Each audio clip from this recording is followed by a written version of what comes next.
Bang Martin, seperti apa sih menanggapi terkait kasus dari suami Sandra Dewi yang korupsi katanya 271 triliun, mungkin seperti apa sih? Ya, jadi begini mungkin ya. Mungkin sebenarnya bukan hanya kasus suaminya Sandra Dewi ya, tapi mungkin ini juga kasus dari 16 tersangka ya, 16 tersangka dan masih sedang berkembang, yang mungkin saja nanti melibatkan pengusaha yang lain yang belum terdeteksi atau orang-orang lain gitu ya.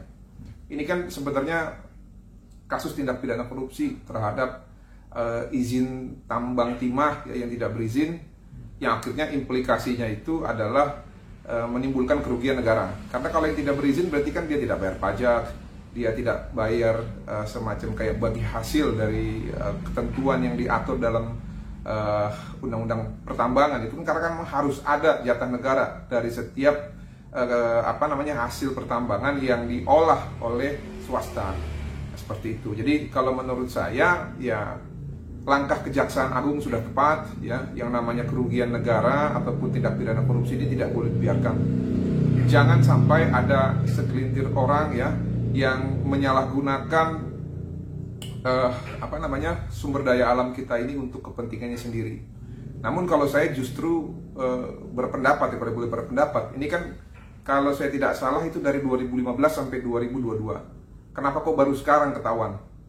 Kalau memang benar ini tindak pidana korupsi, dan kalau memang benar ini ilegal dari 2015 sampai 2022, kemana aja selama ini? Apakah selama ini ada dalam tanda petik kode senyap antara APH dengan si para tersangka ini sehingga kasusnya itu tidak naik, atau seperti apa? Karena kalau kita hitung 270 triliun ya, dari 2015 sampai 2022 ini kan yang dana yang sangat cukup besar. Ini bisa memberikan bantuan sosial ataupun bisa memberikan semacam stimulan untuk membuka lapangan pekerjaan untuk banyak orang.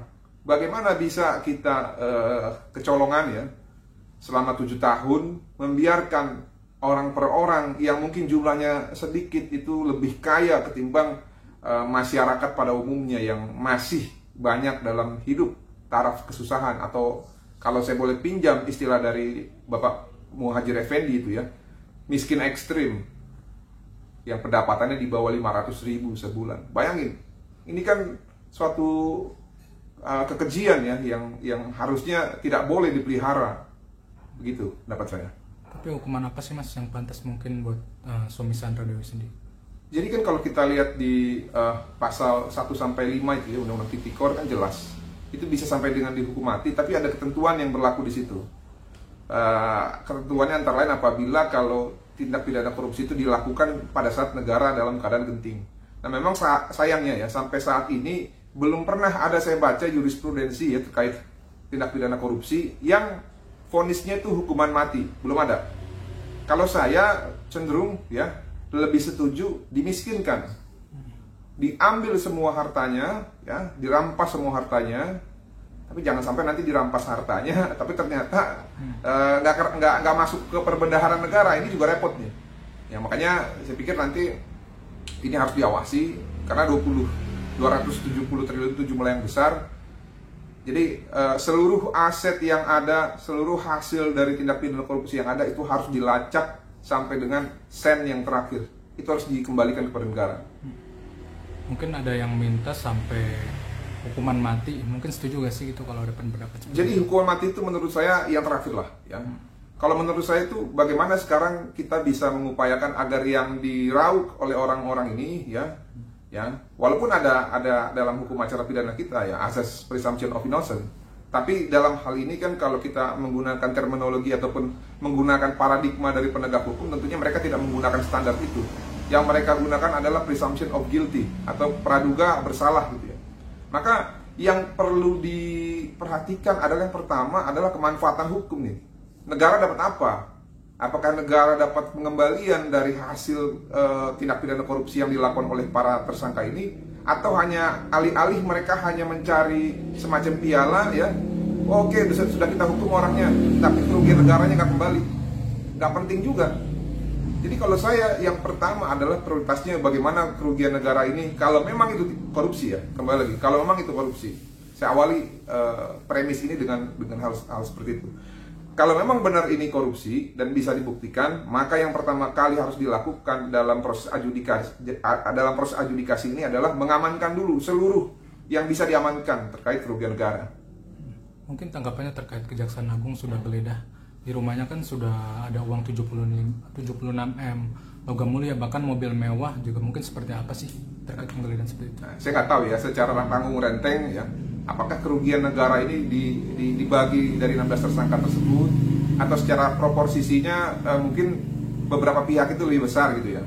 Tapi kalau kita hitung 70 miliar atau 75 miliar ditambah pesawat jet pribadi yang katanya hanya 400-an ya, 400 atau 250 miliar. Ada sekitar segitu sih. Dan logam mulia segala macam itu kan paling 1 triliun lebih kan.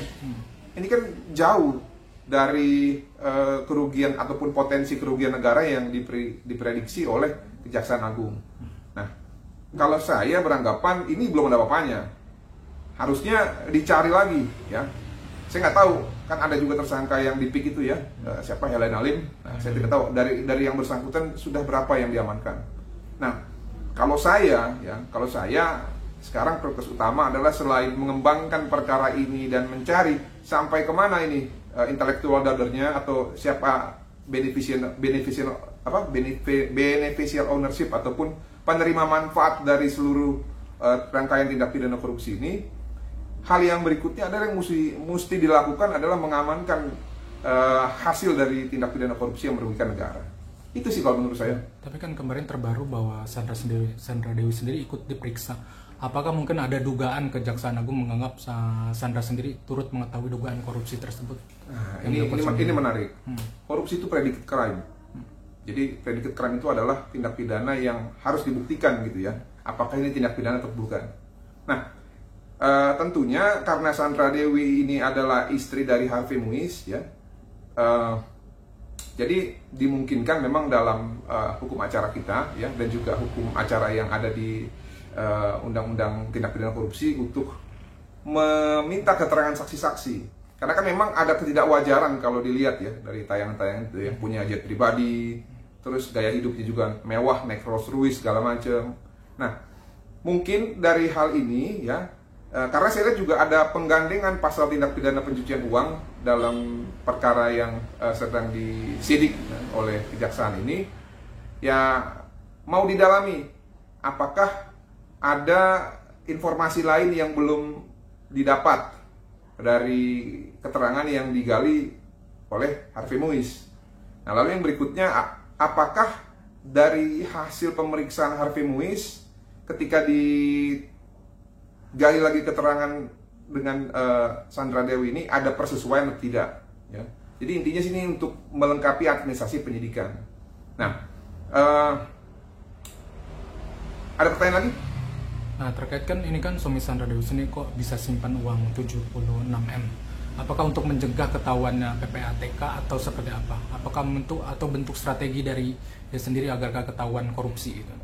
Jadi memang yang namanya penggunaan uang tunai ini kan sebenarnya untuk supaya tidak terlacak ya. Jadi ya pasti ini untuk menghindari adanya dapat dibaca gitu ya oleh instansi-instansi seperti PPATK atau seperti intelijen dari penyidik ya, yang bisa saja mengetrace ini uang dari mana gitu loh. Mungkin kemarin kan saat diperiksa dia malah tersenyum, mungkin seolah menilai menjadi bahan hujatan. Apakah memang dia bakal nantinya pede gitu? Berarti kan orang-orang kok bisa setenang itu, mungkin netizen mungkin ada yang menganggap seperti itu. Jadi gini ya, ini saya dalam hal tindak pidana korupsi terhadap para tersangka ini saya setuju ditegakkan hukum setegak-tegaknya. Tapi kalau untuk Sandra Dewi ya, kita itu wajib menghormati hak dari seorang istri yang kebetulan public figure ya. Jadi dia itu responnya tenang, dia itu sampai sempat menyematkan love begitu ya. Itu kan belum bisa membuktikan bahwa dia bersalah. Nanti coba Mas ya, cari teorinya Reza Indragiri terhadap psikolog forensik ya. Jadi seseorang itu tidak bisa dijudgment karena kebiasaan ya.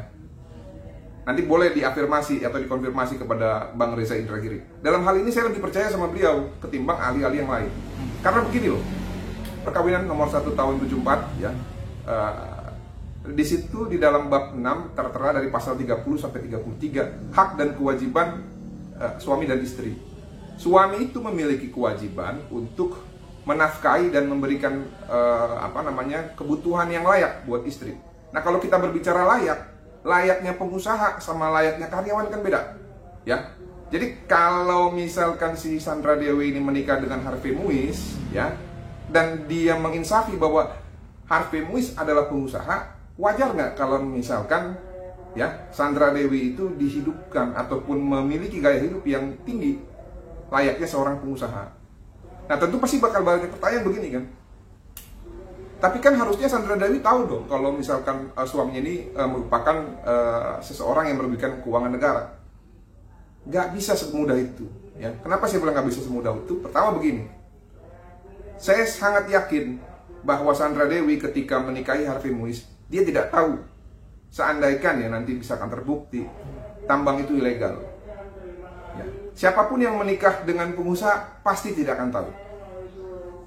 Nah, yang jadi pertanyaan selanjutnya, kapan Sandra Dewi tahu bahwa ternyata usaha suaminya itu diduga sebagai pertambangan yang ilegal? Saya juga yakin mungkin Sandra Dewi, ya, ini prediksi saya loh, baru mengetahui itu ketika ada proses penegakan hukum terhadap Harvey Muiz. Yang jadi pertanyaan sekarang adalah, tapi kan dia sudah menikmati uang dari hasil tambang ilegal tersebut. Nah, seseorang itu tidak bisa dihukum kalau ya yang pertama nih, walaupun memang dalam pasal 5 tindak pidana pencucian uang itu jelas, kalau dia menerima saja ya dan digunakan gitu ya, itu bisa kena. Iya, benar. Tapi tetap harus dibuktikan. Tapi yang saya mau maksudkan adalah begini. Seseorang itu tidak bisa serta-merta kita tuduh bersalah ya, hanya karena dia itu dia itu istri dari seorang pengusaha yang kaya, terlepas dari ilegal atau tidak. Karena nanti begini, ini saya kutip dari pendapatnya Ibu Yeti Genarsi ya, terkait tindak pidana pencucian uang ya. Ini kan yang dipermasalahkan pasal 5 Undang-Undang TPPU ya. Di sini disebutkan oleh Bu Yenti ya. Dalam pasal 5 ini setidaknya ada 3 hal yang mesti dibuktikan. Yang pertama adalah uang yang diterima benar ya merupakan tindak pidana kejahatan, itu narkoba, entah itu tindak pidana korupsi segala macam ya. Lalu yang kedua, terbukti memang ada peran yang aktif gitu ya. Seperti melakukan flexing segala macam. Oke, ini kan langsung bilang, oh iya kan dia flexing. Oke. Yang ketiga ya, adanya mens rea ya, atau setidaknya begini, atau enggak Sandra Dewi ini punya niat jahat. Dia tahu bahwa suaminya ini misalkan melakukan dugaan tindak pidana korupsi, tapi dia masih menggunakan uang tersebut gitu. Nah, itu baru bisa dibuktikan bahwa memang Sandra Dewi itu terlibat aktif. Nah, dalam hal ini kita kan masih menduga-duga nih, Mbak Sandra tahu nggak sih sebenarnya suaminya ini memiliki tambang ilegal gitu ya, atau mengurus tambang ilegal? Nah, itu dulu yang harus dibuktikan. Kalau ini belum terbukti, sayangnya teman-teman, dalam Undang-Undang Nomor 1 Tahun 74 tadi dijelaskan bahwa suami memang harus menghidupi istrinya atau mencukupi kebutuhan secara layak. Nah, kalau masalah layak itu relatif. Bahkan kalau kita lebih ekstrim lagi, kalau tidak diberikan di dalam Undang-Undang Nomor 23 Tahun 2004 terkait tindak pidana pencegahan kekerasan berumah tangga, justru suaminya yang dipidana. Nah, makanya kita sabar aja dulu. Toh juga kan tindak pidana pencucian uang itu kan merupakan follow up crime gitu ya. Adalah tindak pidana lanjutan yang harus dibuktikan terlebih dahulu predikat crime-nya atau pokok permasalahannya. Nah, dalam hal ini saya setuju yang dilakukan Kejaksaan Agung sudah baik ya. Dilakukan pendalaman segala macam, pencarian keterangan. Kalau memang nanti ternyata ada peran aktif ya ternyata nih si Mbak Sandra dalam bisnis ini, ya nggak usah lewat TPPU, dalam tindak pidana korupsinya pun juga bisa kena. Tapi kalau kalau yang saya lihat sepertinya sih Mbak Sandra tidak tahu ya. Tapi apapun itu ya kita biarkan proses hukum berjalan. Namun ya kita sebagai masyarakat juga harus mengetahui juga, karena ini kan masalahnya istri ya, istri yang memang patut diduga belum mengetahui asal usul bisnis dari suaminya. Itu aja kalau dari saya.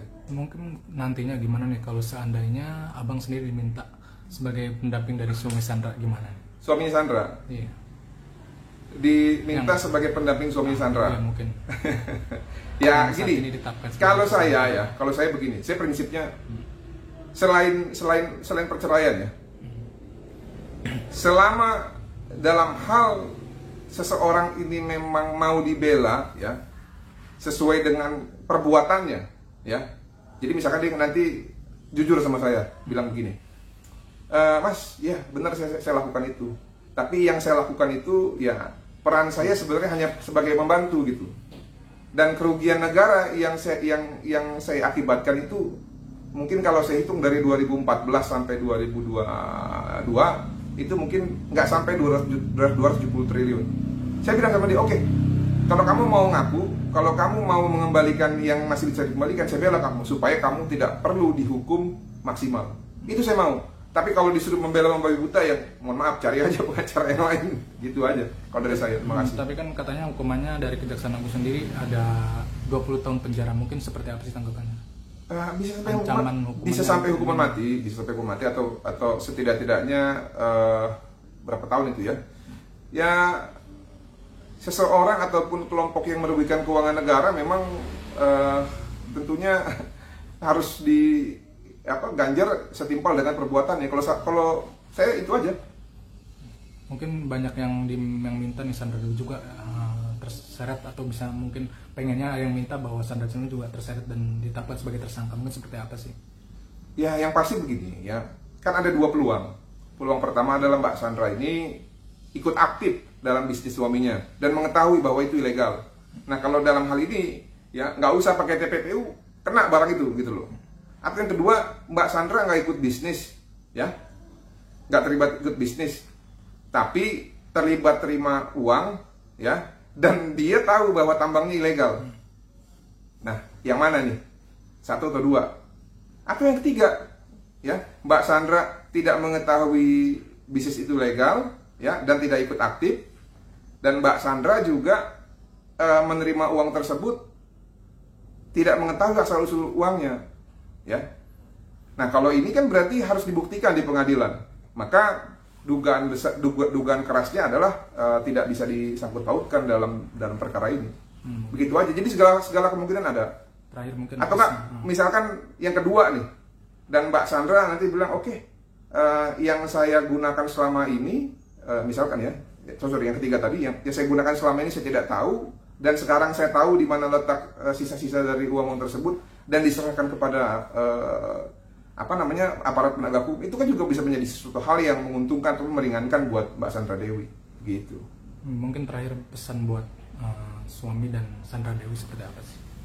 Kalau pesan saya ya jalanilah. Kita kan kalau sudah melakukan dan memang yakin benar ya hadapi perkara ini. Tapi kalau memang sudah yakin bahwa memang perbuatan tersebut dilakukan atas niat jahat gitu ya, atau sudah mengetahui bahwa itu ilegal, ya saran saya akuilah perbuatan, kembalikan yang sudah terima supaya bisa lebih ringan. Kalau untuk Mbak Sandra Dewi ya tetap semangat lah kalau saya, supaya bisa kuat menjalani ya. Kadang kita nggak tahu gitu, karena memang mungkin saja karena paras yang tampan gitu dan materi sehingga kita itu kadang suka terlena. Tapi ya kembali lagi, ini semua kan presumption of innocence ya, ataupun presumption ataupun praduga tak bersalah. Kita biarkan hukum ini berjalan sebagaimana mestinya.